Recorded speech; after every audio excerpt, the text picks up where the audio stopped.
Hello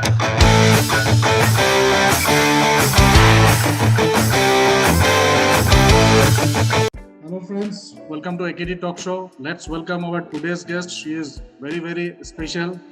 उनका नाम है जो इंस्टाग्राम में ये पॉपुलर है फाइटर प्रतिभा के नाम से है और इन्होंने कॉम्बैट स्पोर्ट्स में वर्ल्ड रिकॉर्ड किया हुआ है। 3 कॉम्बैट स्पोर्ट्स है, डिफरेंट स्पोर्ट्स है जिनमें इन्होंने इंटरनेशनल मेडल ले चुके हैं। First Indian to do so. Ma'am, welcome to the show. Hello sir, thank you. तो मैम, सबसे पहले तो मैं ये जानना चाहूँगा कि ये वर्ल्ड रिकॉर्ड जो आपने बताया कि 3 कॉम्बैट स्पोर्ट्स में आपने इंटरनेशनल मेडल लिया हुआ है, तो इसके बारे में थोड़ा सा जानना चाहूँगा। जी सर, एक्चुअली मैंने पहले बिगिनिंग से मार्शल आर्ट्स में इंटरेस्टेड थी और मेरे काका मतलब चाचा बोलते हैं ना, वो जब 4 साल की थी जब से मुझे ट्रेन करते थे। तो पंच कैसे करना है, सुबह 4 बजे उठा के 6 बजे तक ट्रेनिंग होती थी मेरी। बहुत छोटी थी जब से ट्रेनिंग होती थी वर्कआउट से। मैं बहुत सारे स्पोर्ट्स में हूँ, नेशनल लेवल तक 6 स्पोर्ट्स में नेशनल मेडल्स हैं मेरे और इंटरनेशनल अभी तक सिर्फ 3 बने हैं। अभी मार्च में चेस बॉक्सिंग का वर्ल्ड चैंपियन में सिलेक्शन हो गया है, वो भी हो जाएगा। तो वर्ल्ड रिकॉर्ड ये था कि हम कभी-कभी 1 मिनट में इतना पुशअप्स का रेंज और इतना किक्स का, इतना पंचेस का कुछ टारगेट बना हुआ रहता है। कोई दूसरे कंट्री से बना हुआ, कोई भी बनाते ना सर जो सीनियर होगा, तो उनका हिसाब से उसका तोड़ने के लिए बहुत सालों का प्रैक्टिस करते हैं हम लोग। तो हमारे सीनियर्स भी बहुत रिकॉर्ड्स कर चुके हैं, तो उन लोगों को देख के मुझे बहुत ज़्यादा मोटिवेशन मिली थी। तो मुझे भी कुछ करना था, कुछ करेंगे, बहुत सीरियस थी। और जब सर नहीं आ रहे तो भी मैं बहुत परेशान करती थी, सर आप जरूर आना चाहिए, मुझे ट्रेन करना चाहिए, मुझे रिकॉर्ड चाहिए बोल के। तो वो भी बहुत सपोर्ट करते थे। सक्सेसफुली मैं 3 अटेम्प्ट्स करी थी, तो उसमें से 1 सक्सेस हो गया है और अभी 1 अप्रूव हो गया है। ए मंथ आने वाला है और एक मेरा रिकॉर्ड। तो इस रिकॉर्ड्स में नंबर ऑफ पंचेस, किक्स और पुशअप्स ये काउंट होते हैं कि पर मिनट हो गया या कितने ड्यूरेशन तक होता है, मतलब कैसे होता है काउंटिंग? हम 1 मिनट में कितना कर सकते हैं, अब हम डिसाइड करना है 1 मिनट का करेंगे या 3 मिनट का करेंगे या घंटा करेंगे और कितना देर तक हम करेंगे, हम डिसाइड करना पड़ता है। तो उसके हिसाब से हम करेंगे। जो मुझे किक्स में करना है तो मैं किक्स का करूंगी। तो मेरे जो कोच हैं उन्हें लेग वेट्स मतलब पैरों में वेट डाल के उसने जो किक्स किया है वो गिनीज अप्रूव हो चुका है, उनका वर्ल्ड रिकॉर्ड बन गया है। तो हम हिसाब से जो हम कर सकते हैं, जिसमें हम थोड़ा स्पीड है तो उसमें हम चूज कर ले सकते हैं। आप भी कर सकते हो, आप सीरियस हो और 1-2 साल का प्रैक्टिस कर चुके हो तो आप आसानी से कर सकते हो। तो आपने मतलब किक में भी किया है, बॉक्सिंग में भी किया और पुशअप्स में भी किया है, ऐसा है? जी सर, मेरा किक्स का फेल हो चुका है, पुशअप्स वाला वर्ल्ड रिकॉर्ड बन गई है और पंचेस का मेरा अभी अप्रूव नहीं हुआ है। वो अप्रूव होते ही मुझे सर्टिफिकेट मिलते ही मैं अनाउंस कर सकती हूँ। अब तभी बिल्कुल ऐसा नहीं बोल सकते ना सर। तो अभी पुशअप्स में जो आपको मेडल मिला, 1 मिनट में कितने पुशअप्स किए थे आपने? एग्जैक्टली पता नहीं सर, कंटिन्यू सबसे तो मेरे ज्यादा थे तो रिकॉर्ड बन गई सर। तो और भी कंट्रीज से लोगों ने पार्टिसिपेट किया है? जी सर, मैं रोज 600 पुशअप्स मार के प्रैक्टिस किया है पूरा लॉकडाउन। 600 पुशअप्स? हाँ, और 600 स्क्वाट्स मारती थी। स्क्वाट्स का भी रिकॉर्ड बनाना है मेरा, डेली 600 स्क्वाट्स मारती थी। ग्रेट। तो आपने और भी स्पोर्ट्स में आपने लिखा हुआ था इंस्टाग्राम में कि टाइकेंडो में हो गया, वुशु में हो गया, थाई बॉक्सिंग में हो गया, किक बॉक्सिंग में हो गया, चेस बॉक्सिंग में हो गया। तो ये डिफरेंट स्पोर्ट्स है, तो इनमें भी आपने नेशनल लेवल में पार्टिसिपेट करके आपने मेडल लिया हुआ है। तो सब हर एक गेम में अलग-अलग रूल्स होते हैं, रेगुलेशंस अलग-अलग होते हैं, पॉइंट सिस्टम अलग होते हैं। तो अब अपने आप को कैसे एडजस्ट करते हैं? सर, मैं हर एक स्पोर्ट के लिए मैं स्पेसिफिक कोच के पास जाके मैंने प्रैक्टिस कर चुकी हूँ।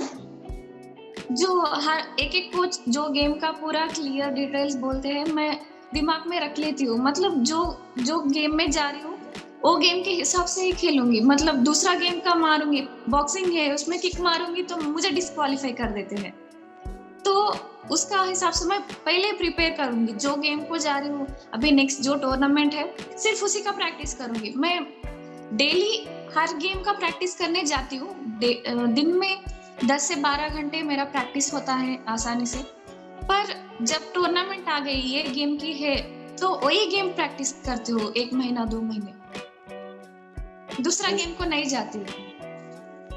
तो ये तो डिफरेंट स्पोर्ट्स, कंफ्यूजन बिल्कुल बिल्कुल, ये डिफरेंट स्पोर्ट्स है और हर एक स्पोर्ट्स के अलग अलग स्ट्रेंथ की जरूरत है। तो कौन से एक्सरसाइजेस आप करती हैं रोज? मैं बहुत ज्यादा स्क्वाट्स मारती हूँ सर, जो किक्स में बहुत पावर आता है, और लेग वेट्स डाल के किक्स का प्रैक्टिस करती हूँ।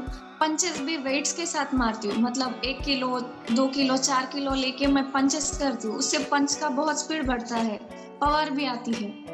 और पुशअप्स तो मारते हैं, नॉर्मली हर प्लेयर तो पुशअप मारता है, और एप्स बहुत मारते हैं क्योंकि पंचेस पेट में लगेंगे तो कोर स्ट्रेंथ नहीं है तो हम गिर जाते हैं। उतना मैं आसानी से हारना नहीं चाहती हूँ, तो वो भी मैं क्रंचेस मैं 500 तक मार सकती हूँ सर। तो ये जो मैंने खुद को बनाया, जो भी जिस गेम में भी जाना चाह रही हूँ ना उसके लिए मैं कंप्लीट पूरा तैयारी करके उतरी हूँ सर। तो ये जो डिफरेंट डिफरेंट स्पोर्ट्स है, अलग अलग कोचेस हैं, तो इसके लिए खर्चा भी होता है। तो ये खर्चा कौन बियर कर जी रहा है? मतलब आप अपना पर्सनल लेवल पे कर रहे हैं या कोई स्पोर्ट्स अथॉरिटी है जो आपको हेल्प कर रही है? नहीं सर, मैंने खुद बना रही हूँ क्योंकि किसी को अंदाजा नहीं है मैं क्या कर रही हूँ, मैं बोलूंगी तो अभी किसी को समझ नहीं आता, इतने इतने क्यों कर रही हो, मतलब मेरा बोल उन लोगों को समझ नहीं आता, तो सबको एक्सप्लेन भी नहीं कर सकते, सबका लेवल समझने का एक रेंज की नहीं रहती ना सर।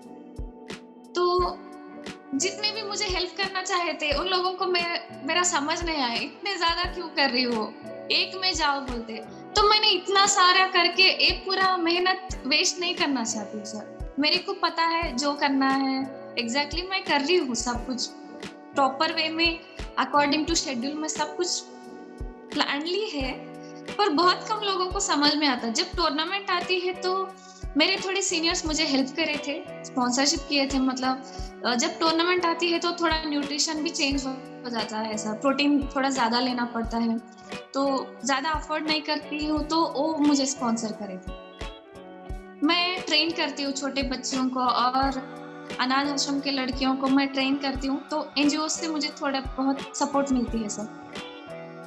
तो आगे आने वाले समय में जैसे एशियन गेम्स भी आने वाले हैं, कॉमनवेल्थ गेम्स भी आने वाले हैं, तो क्या वहाँ पे जाएंगे आप पार्टिसिपेट करने के लिए? जी सर, एशियन गेम्स का मुझे गोल है, उसमें जाने का है। एक बार क्वालिफाई ना होंगी तो भी नेक्स्ट टाइम के लिए प्रैक्टिस करूंगी, क्योंकि मैं बहुत ज्यादा प्रैक्टिस करती हूँ। यहाँ कंपलसरी मेरा तो होगा सर मेडल, तो इतना मैं बोल सकती हूँ। तो कौन से स्पोर्ट में जाएंगे आप? ताइक्वांडो में जाएंगे और किसी स्पोर्ट में, मतलब किस में पार्टिसिपेट करेंगे? मुझे तो बॉक्सिंग, उशू और ताइक्वांडो 3 में अपॉर्चुनिटी है सर, जो जिसमें मैं क्वालिफाई हो सकती हूँ तो उसमें जाना बेटर लगेगा शायद।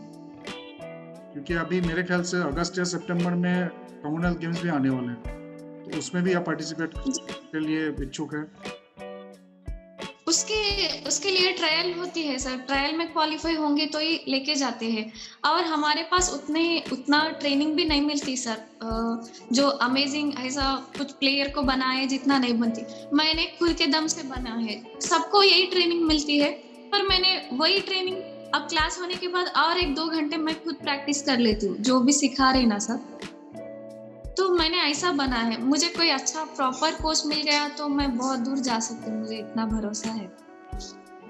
आपको कोई स्टेट गवर्नमेंट ने कोई सपोर्ट दिया आपको?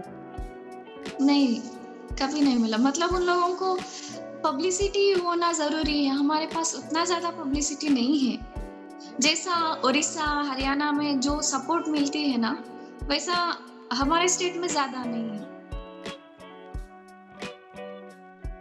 तो आगे आने वाले समय में तो हमें यही जानने को मिला कि आप एशियन गेम्स और कॉमनवेल्थ गेम्स में पार्टिसिपेट करेंगे, तो जी आपको wish you all the best. आप हमारे इंडिया के लिए बहुत सारे मेडल्स लेके आइए Asian games, thank you sir. Commonwealth, आप ओलंपिक में भी जाइए, ओलंपिक में भी आप, मैं श्योर हूँ कि आपको मेडल जरूर मिलेंगे। So wish you all the actually support मिली तो अच्छा ट्रेनर मिला तो मैं जा सकती हूँ सर। कुछ रास्ता ही पता नहीं है, जो भी कर रहे हैं खुद के दम पे कर रहे हैं। जो कोच सबको सिखा रहा है उसमें थोड़ा हम ज्यादा प्रैक्टिस करके थोड़ा आगे बढ़ रहे, पर उससे ज्यादा नॉलेज नहीं है सर। जो स्पोर्ट्स में गाइड करने वाला और अच्छा सा ट्रेन करने वाला नहीं है, तो वो मिला तो आगे बढ़ सकते हैं। बिल्कुल बिल्कुल बिल्कुल। नहीं, आप जैसे लोगों को सपोर्ट होना बहुत ही ज़्यादा ज़रूरी है, क्योंकि इस टैलेंट को वेस्ट नहीं करना है हमें। तो मैं भी कोशिश करूँगा कुछ करने के लिए, जितना भी थैंक बन यू सो पाएगा। Much sir. ठीक है, तो आप टेंशन मत लीजिए, सब कुछ ठीक होगा आपके साथ। Thank you sir, thank you sir. Thank you. तो दोस्तों, आज का कंटेंट मैं यहीं ख़त्म करूँगा, लेकिन ख़त्म करने से पहले मैं एक चीज़ और कहना चाहूँगा कि मैंने एक किताब लिखा हुआ है, friendship with fitness, that is available on Amazon. आप उस किताब को देखिएगा ज़रूर। उसमें बहुत कुछ छोटे-छोटे टिप्स लिखे हुए हैं, एल्डर के लिए लिखे हुए हैं, बच्चों के लिए लिखा हुआ है, 30s, 40s एंड 50s के जो एजेस है उनके बारे में भी लिखा हुआ है। इंस्पिरेशनल छोटे-छोटे स्टोरीज़ है और मोटिवेशनल थॉट्स है जो मैंने अपने दिल से लिखा हुआ है। तो उस किताब को ज़रूर देखिएगा। और जो सेकंड किताब है, that is dare to dream volume 1, ये फरवरी में मैं लॉन्च करना जा रहा हूँ। डिटेल्स आपको मिल जाएगा, आगे आने वाले समय में मैं बताते रहूँगा आपको। So till then, stay tuned for the upcoming videos, but don't forget to like, share, comment and subscribe. Thank you ma'am. नहीं सर, थैंक यू।